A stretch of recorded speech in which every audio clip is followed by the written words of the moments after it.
Alright, so before we get started, there's something really awesome about this game that I'm really sad they never did with the first Splatoon game, but they did it with this one and it makes me so happy. We get a present! And it's the Splatfest T replica. It made me so upset when we didn't get to keep the Splatfest Ts in the first game, but now we can, and it is amazing, and that inkling off on the right is super adorable. But anyway, on with the video!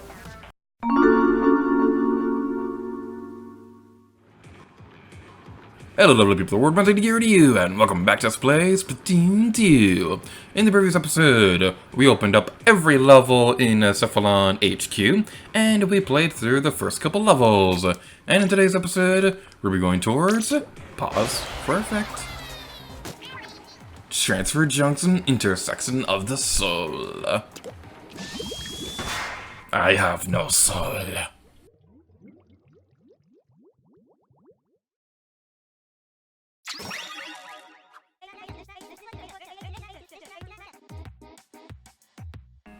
Yeah, it's a book. Alrighty then, so now we're going to be going over this way. And what I really like about this level in particular is that this one does a really great job of teaching you how to use the Slosser around walls and things like that. Because the great thing about Slossers is that you can use them around walls and stuff like the Umbrella Shield. It's a really great weapon, that's why I love Slossers. So... on that same line of thought, what I absolutely love about Octo Canyon, and I know I've talked about this before, but I gotta praise it again, is that this does a really great job of teaching you a better variety of weapons than Octo Valley ever did.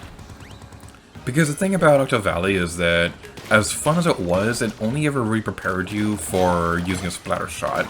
You didn't really get much experience outside of the online multiplayer modes.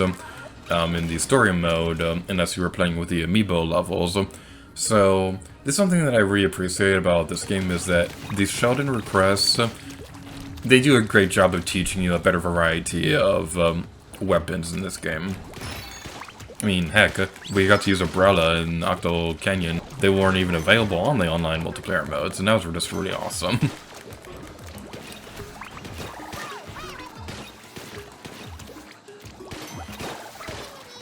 Alright, so this Sardinian over here can be a little bit tricky to get. My recommendation is try not to fall while it's actively moving, because it can be a bit hard to latch back onto the wall while the wall is moving and things like that. That's probably not the best way that I could have worded that, but you get the basic idea. Don't start moving until the wall stops. So we're gonna wait for that one to come back over here.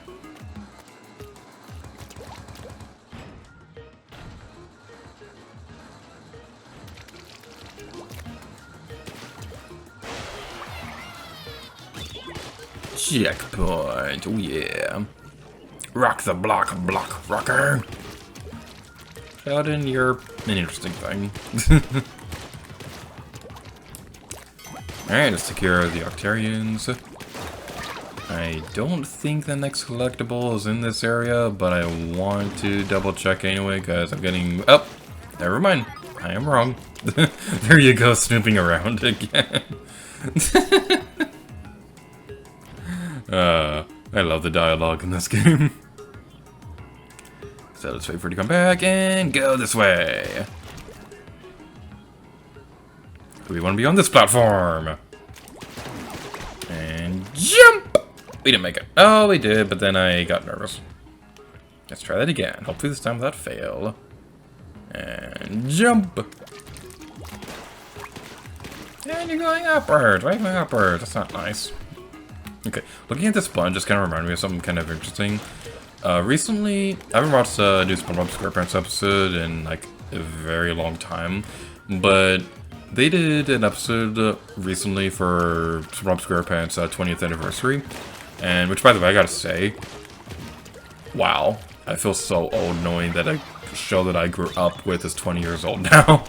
But yeah, the thing is, they did a really cool episode where it was basically like SpongeBob's birthday party, and in the subplot,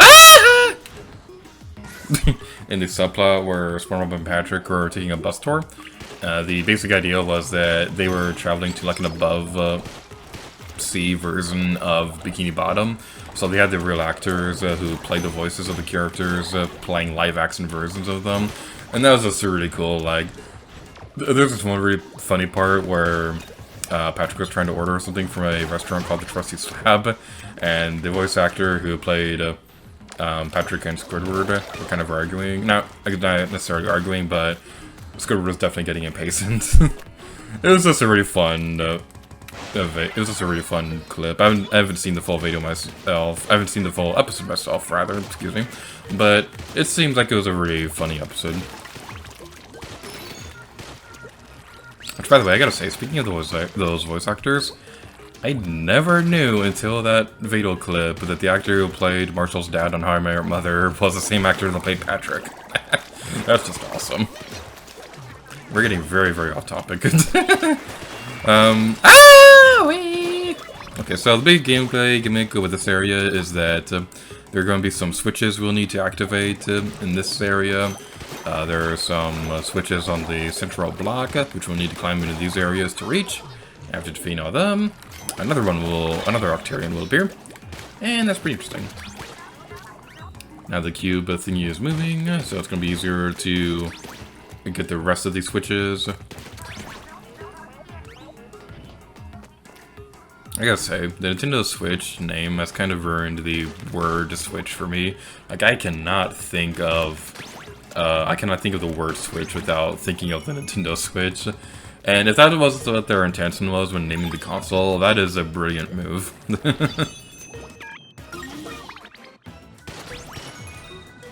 And that platform is going to be moving onward. Onwards, Captain Toad. Speaking of Captain Toad, the Captain Toad Triceratops game got a VR update, and when that was announced, I was like, am I ever going to escape that game? But then I actually tried recording a video for it, and there is literally no way that I can do that, because I can't record the Switch in handheld mode, and the video capture doesn't work in VR, so that's not going to be a possibility. This looks like a thesis on the massive weaponry employed by the Octarians. Specifically, this research just shows how sentient tentacles are implanted in their machines as a means of control. This science is at least 15 years ahead of the rest of the world. So now we have a clearer idea on how the Octarian bosses work. That's cool. So, next place we're going towards is platform Madhouse, so please mind the gap. Whee! Me.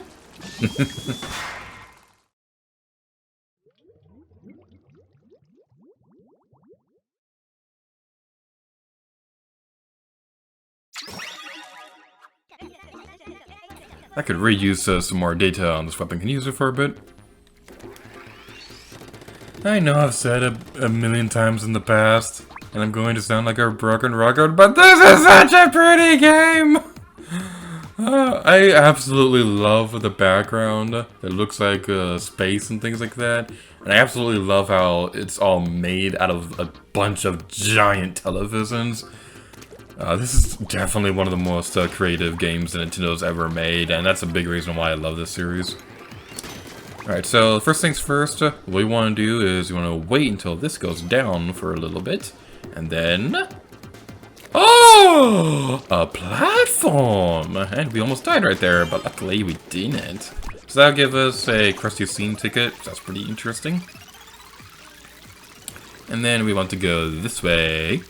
Yeah, there are Christmas lights right there. That's a cute detail. Again, with this game being so creative. Alright, let's take care of you! No! No! Ah, mommy! Alright, there we go. Nothing to worry about. What are you guys complaining about? We're brave inklings. Nothing is going to make us scared or anything like that. Alright. I'm gonna see if I can do anything. Wow. I was trying to aim for the box. Like, make it land on top of one of the boxes, and it just went completely over them. That's why I don't use splat bombs that much, because I'm not very good at aiming with them. And I'm also not very good at using the hero splatling. Oh, man. The thing with hero splatlings is that I'm so used to just button mashing with the charger and hoping that works, that it doesn't exactly work with the what does this do? Where'd that come from? Oh, derp, it came from down there. The thing is, I'm used to splat chargers, being able to button mash and being mostly okay with that, but that does not work at all with the charger, with these splatling weapons. Alright, hear that. And boom! Fun story, I didn't realize for the longest time that the Inkstorm had an aiming vertical at all. I would just immediately throw it and hope that I didn't get splatted like an idiot like that. And hope that whatever direction I was aiming at would be effective. So that's probably not the best thing in the world. I don't use Inkstorms that much because not a lot of weapons I main use it. So that's something that's worth mentioning. They probably won't do this, but it'd be interesting in a future Splatoon game if they made it so that you can customize your weapon set. Like if you can, for example, you can choose to have a Slosser with a splat wall or something like that. That'd be really cool. You're one cold-blooded squid. Yeah, it would be really cool if they had some kind of customization option like that. They probably won't do that because that'd be a little bit broken, and it would make bouncing out the weapons way more difficult. So they're probably not going to do that, but it would just be a really cool idea if they did.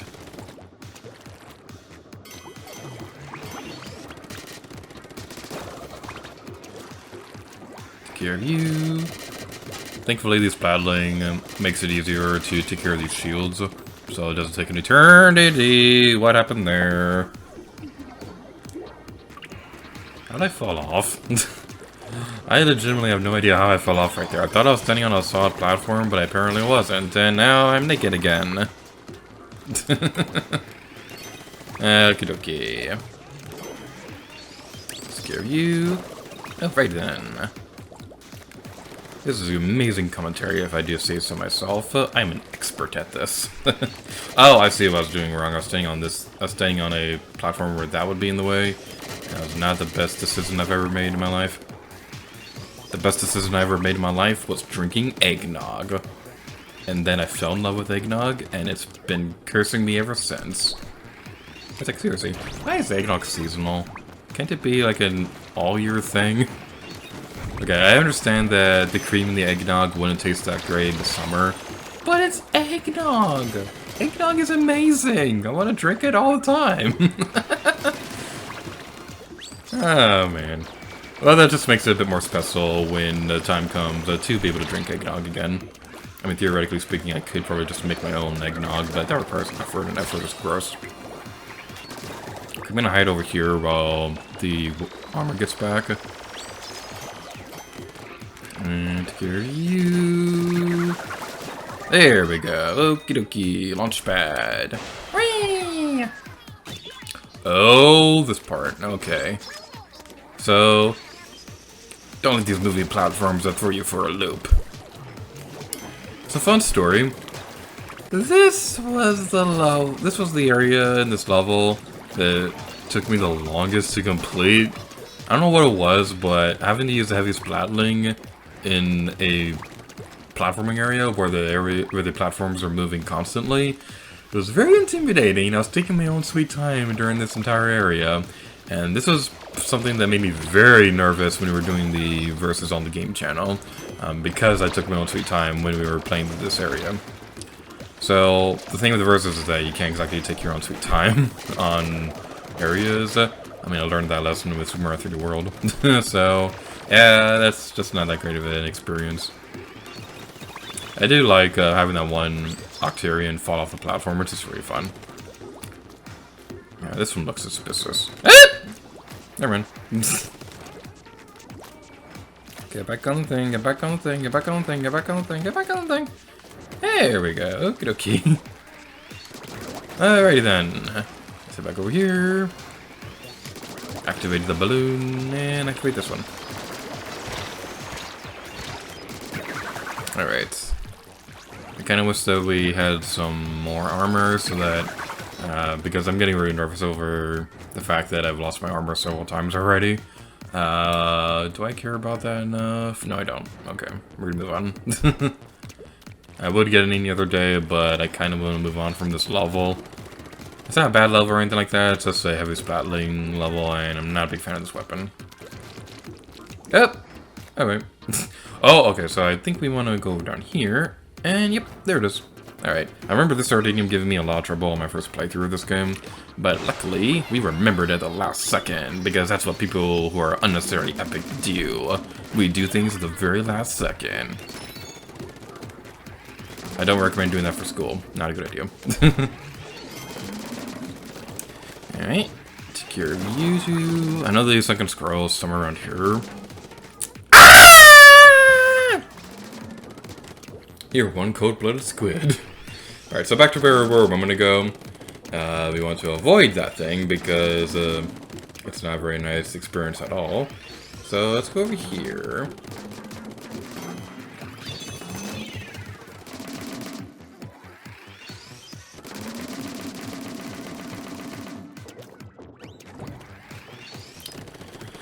Alright, platform, I don't like you, and you don't like me.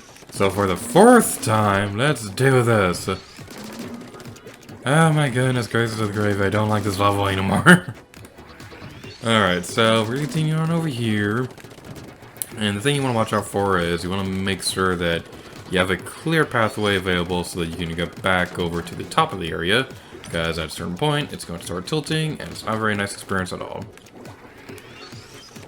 So what we can do is stay right here. Alright, come on, there we go. You can stay right there so when it does tilt over, you're not going to fall off the platform. So this is a really good strategy to keep in mind if you like being alive. So, go over here, and there's a switch right there we can activate, which will unlock this thing. So, I have a fun story with this area right here. Is this some long-forgotten deserted island? So you're going to see it on the corner of the screen, but I activated a pretty funny glitch in this area, where I was standing on this platform. I don't know what triggered it, but my Inkling froze when I activated the super jump, and as you can see on screen right now, the Inkling animation just kind of froze in the air and gradually fell down until it touched the ground and then super jumped. I don't know why that happened, but it was still a really funny glitch. I mean, it's not the most crazy glitch that I've ever seen. I mean, that definitely has to go to Super Mario Galaxy 2, because there was one time where I ground pounded into a launch star on the Boom Moon Galaxy, and it caused Mario to overshoot the moon planet, and he kept going and going and going, and everything in the background just kept disappearing until eventually we got so far away that Mario died. And I've never been able to replicate it. I've never been able to see anybody else replicate it either, and I have no idea what happened during that. My dearest Callie and Murray, stop! I'm on a research trip into the Cape with Agent 3. Stop! Maybe late, but left dinner in the fridge. Stop! I wonder who that could be. Alright, so now we're taking care of all that, it's time for the online multiplayer portion of this video, so let's go!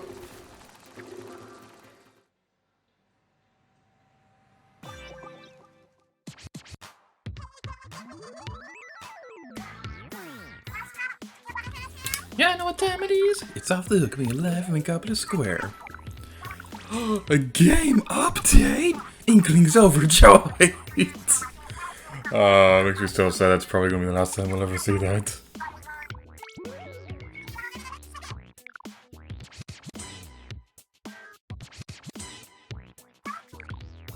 The employees here get a free Tentacola. Oh, you can drink!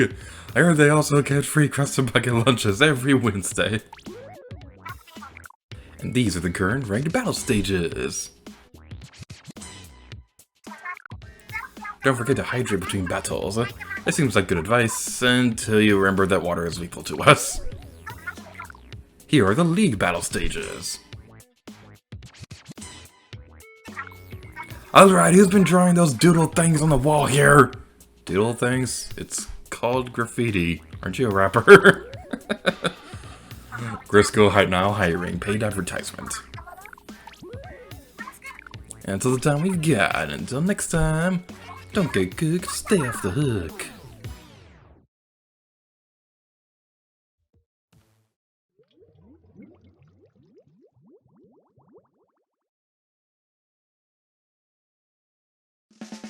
Hello, beautiful people of the world, and welcome back to the magical land of alternate save file. Today, we'll be playing Starfish's main stage on Splat Zones, something that we have not yet done before, so that's pretty interesting. Booyah for team support, and something very worth mentioning is that in between recording sessions for the online multiplayer of this game, version 5.0 of Splatoon 2 has been released.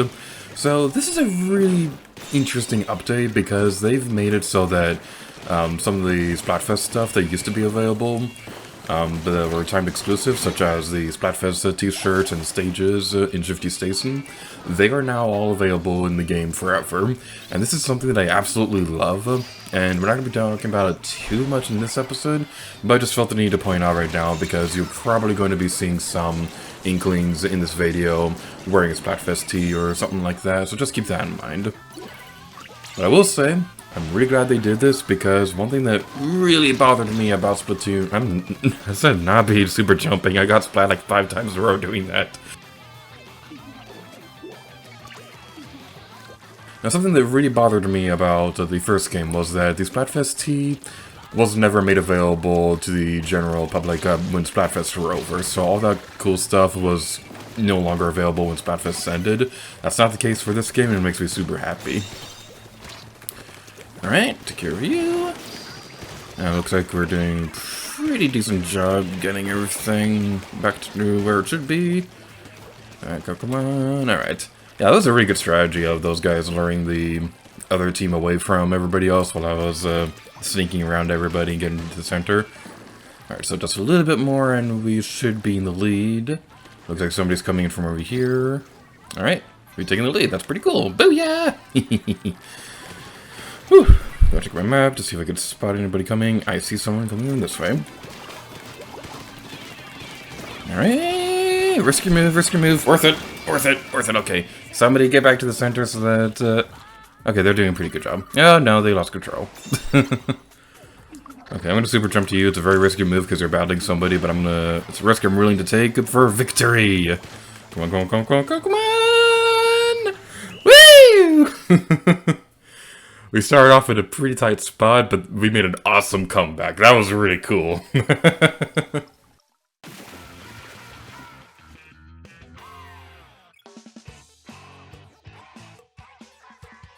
Also, I gotta say for the record, this purple t-shirt that my Inkling is wearing is like one of the cutest pieces of clothing that the Inklings can wear. It's honestly one of my more personal favorites, so that's the reason why we're using that one right now.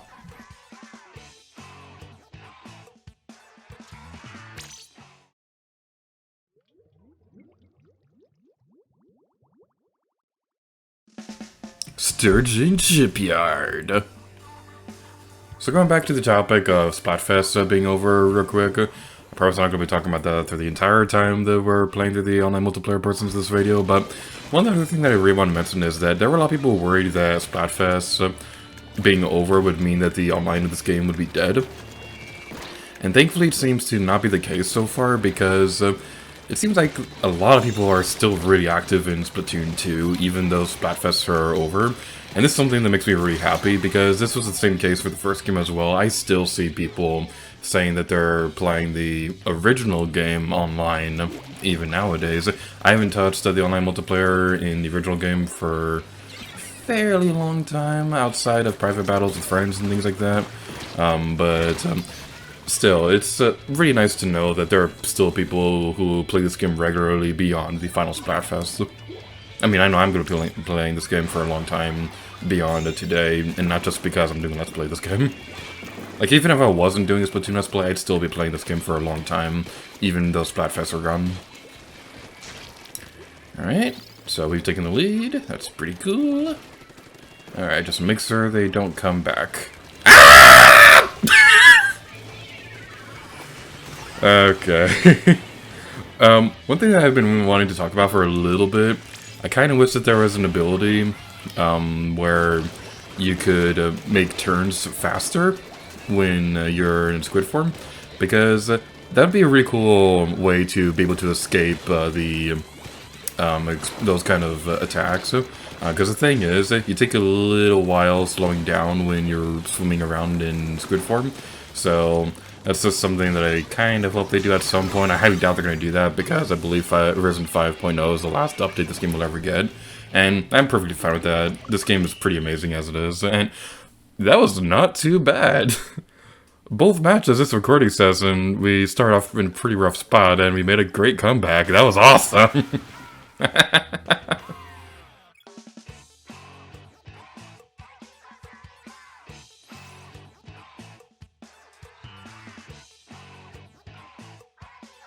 And with that, we're gonna end this video off here. So thank you all so much for watching this episode of Splatoon 2. And until next time, later gear to you. Oh yeah.